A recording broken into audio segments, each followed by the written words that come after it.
in downtown Plymouth, and today we're over at Got Game.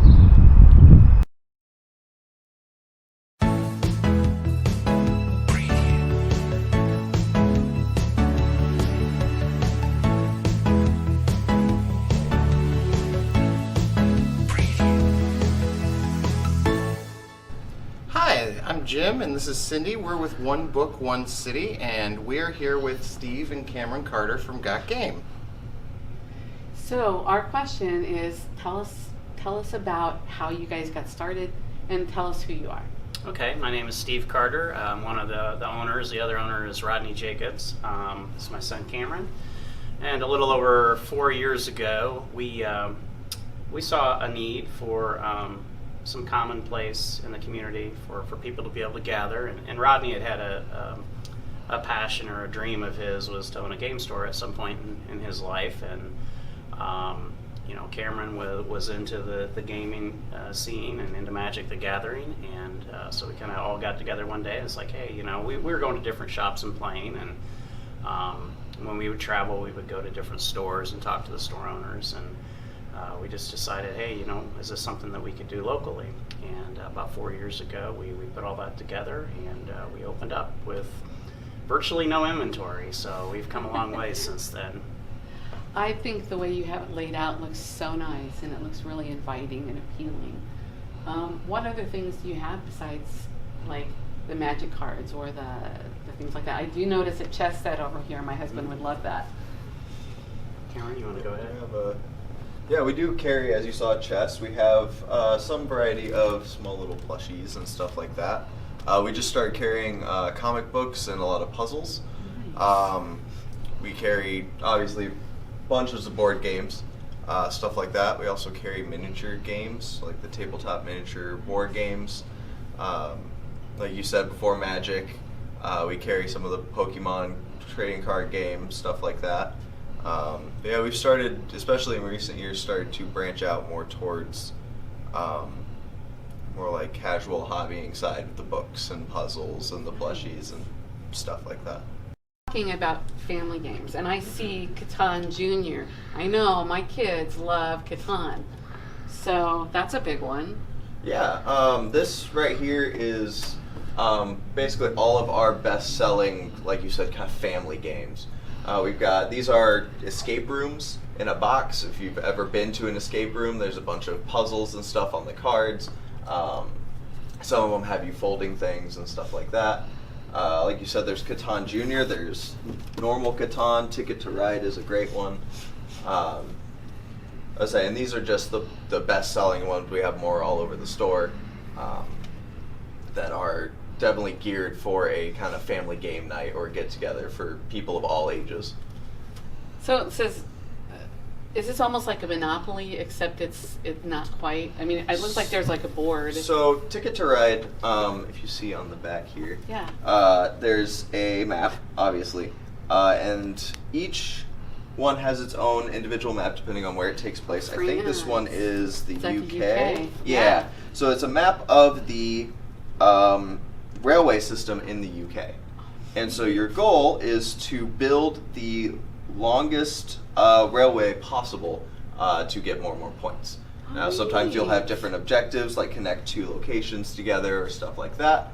But yeah, That's really you're cool. kind of competing against each other. It's more casual than like actual competition, but you're trying to score more points than everybody else by connecting the railways different ways, and you can block people off, or you can just try to stay out of each other's way and get a really long one that spans the entire thing.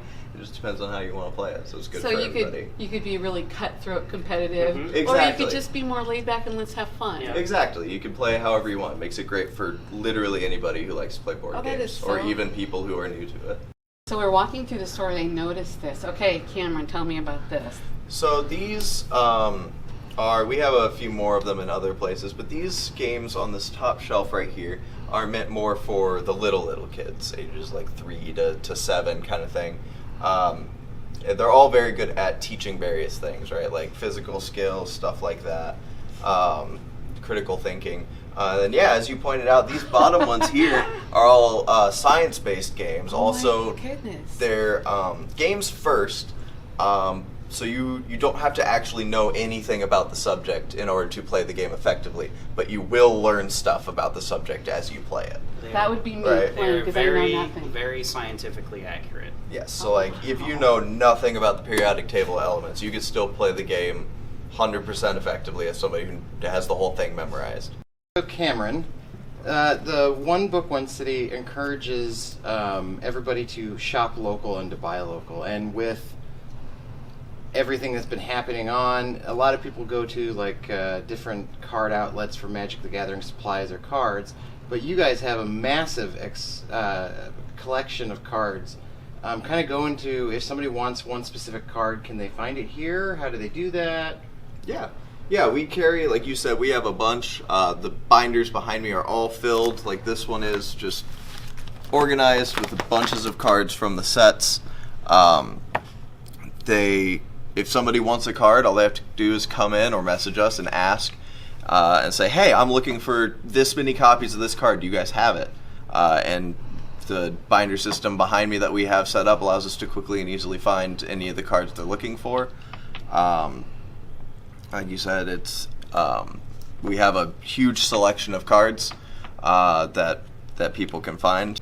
And you guys also sell dice, deck boxes, deck sleeves. Oh yeah, we have accessories for most any tabletop gaming that you would need. Like you said, dice, be it polyhedral sets for Dungeons and Dragons, or just blocks of 6-sided die for use of counters in Magic, for Monopoly if you lost your set, for the war games that we carry. And yeah, we have a large selection of sleeves, deck boxes, life pad trackers like notebooks, stuff like that. Basically anything you would need to play any board game.